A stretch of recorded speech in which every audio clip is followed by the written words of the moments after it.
Hi everyone, कैसे हो आप सब। तो चलिए आज के एक्सप्लेनेशन को शुरू करते हैं। तो ड्यूटी आफ्टर स्कूल के पिछले एपिसोड में हमने देखा था कैसे गुब्बारा जैसे दिखने वाली बॉल्स के भीतर से बेबी एलियन बाहर आकर इंसानों को अपना भोजन बनाने लगे हैं। तब इन एलियंस के बीच 30 स्कूल के बच्चे फंस गए थे, जिसमें सबसे पहले इसकी टीचर मिस पार्क उन एलियन का शिकार बन चुकी थी। अब इससे आगे कहानी को शुरू करते हैं एपिसोड नंबर 3 के साथ, जिसकी शुरुआत में हम उन्हीं दो बच्चों को देख पाते हैं जो कि खाने के चक्कर में बिना सबको बताए मार्ट में जा घुसे थे। यहाँ ये अपने पसंदीदा स्नैक्स खा ही रहे होते कि तभी इनके सामने भी एक क्रीचर आ जाता है, जिसे देख पहले तो ये लोग इसके साथ खेलते हुए जैसे अपना एक उंगली इसके तरफ बढ़ाते हैं।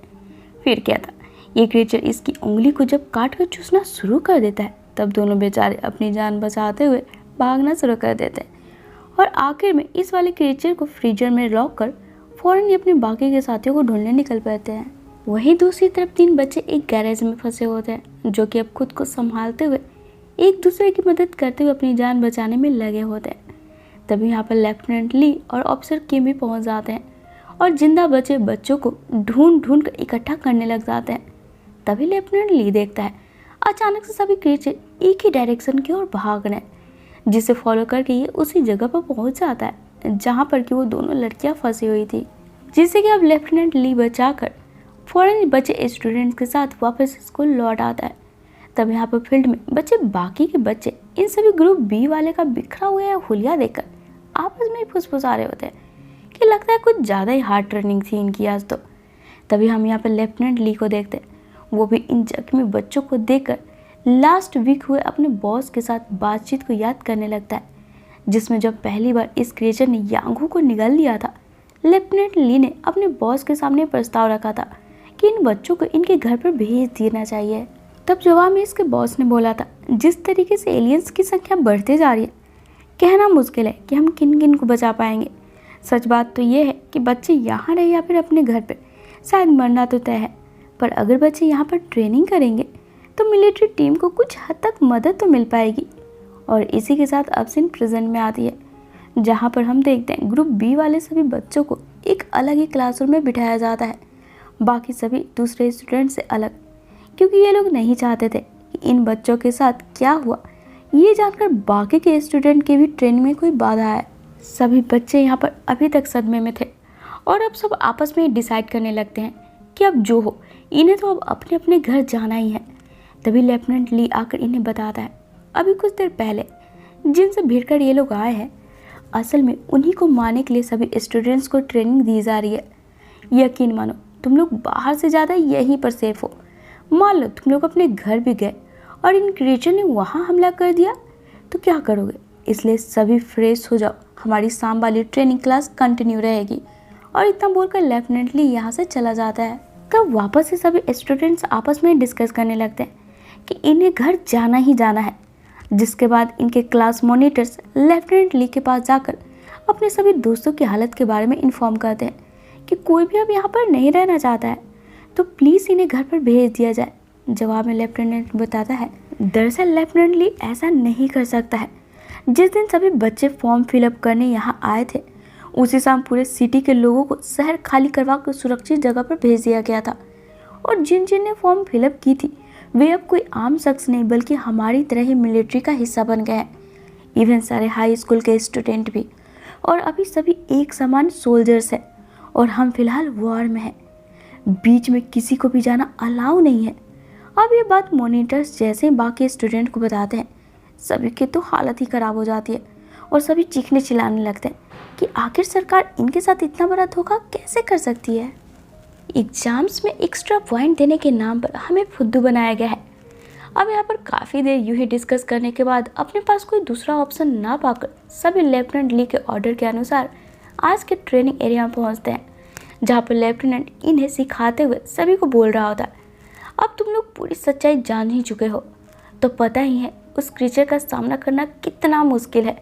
इसलिए अगर जिंदा रहना है तो जैसा कहा जाए बस उतना ही करते जाओ। अब यहाँ वैसे तो लेफ्टिनेंट ली इन सभी के सामने हार्ड बनने की कोशिश कर रहा होता है, पर अंदर ही अंदर ये भी काफ़ी टूटते जा रहा था। अब यहाँ पर ट्रेनिंग पूरा करवा कर लेफ्टिनेंट ली लेबोरेटरी में पहुँचता है, जहाँ पर बाकी के ऑफिसर इनके हाथ लगे जिंदा बेबी एलियन पर हर तरह का एक्सपेरिमेंट करके देख रहे होते हैं कि आखिर इनकी कमजोरी क्या है, किस चीज़ से इन्हें रोका जा सकता है। तब सारी चीज़ों को ट्राई करने के बाद ऑफिसर लेफ्टिनेंट ली को बताता है कि बेबी एलियन को तो गन से मारा जा सकता है, पर जो एलियन थोड़े बड़े हैं उन पर तो किसी भी चीज़ का कोई असर ही नहीं हो रहा है। ऐसा लग रहा है जैसे कि सभी अमर होकर आए हैं। अब ये सुन लेफ्टिनेंट ली हताश होकर यहाँ से बाहर चला जाता है। तब इसी बीच हम ग्रुप बी के वाले स्टूडेंट को देखते हैं।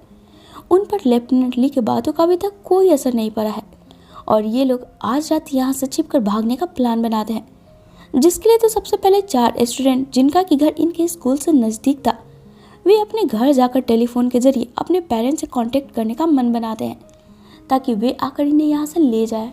अब ये चारों जैसे यहाँ से बाहर निकल रहे होते हैं, काफ़ी छिपने के बावजूद भी ऑफिसर किम के हाथों पकड़े ही जाते हैं।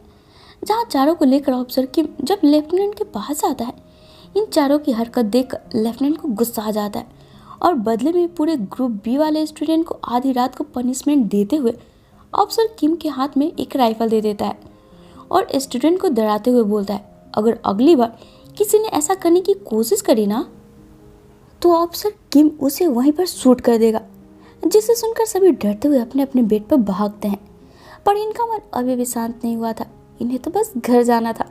जिसकी अगली सुबह होते ही ये लोग इनके साथ और मिस पार्क के साथ जो भी कुछ हुआ था वे सभी बाकी के स्टूडेंट को बता देते हैं। तब पूरी सच्चाई मालूम पड़ते ही इन्हीं की तरह पूरे ग्रुप के बच्चे यहाँ पर घर जाने को आतुर हो जाते हैं और सभी एक साथ ऑफिसर से धक्का मुक्की करते हुए स्कूल से बाहर भागने की कोशिश करने लगते हैं। जिसे लेफ्टिनेंट ली और ऑफिसर किम जैसे ही शांत करवाने पहुंचते हैं, तभी अचानक से इनके सामने एक पर्पल बॉल आ गिरती है। अब भाई साहब, इससे जो बेबी क्रीचर बाहर निकलकर अपना तांडव मचाना शुरू करते हैं, देखकर तो रोंगटे खड़े होने लगते हैं। सबसे पहले तो एक एक करके ये क्रीचर स्टूडेंट को बचा रहे मिलिट्री ऑफिसर्स को अपना शिकार बना लेते हैं और फिर स्टूडेंट्स पर टूट पड़ते हैं। अब स्टूडेंट्स गिरते पड़ते इधर उधर भागना शुरू कर देते हैं। क्रीचर की तादाद इतनी थी कि स्टूडेंट्स समझ ही नहीं पा रहे होते कि ये कहाँ छिपे कि इनकी जान बच सकती है। तभी एक और बॉल आकर गिरती है।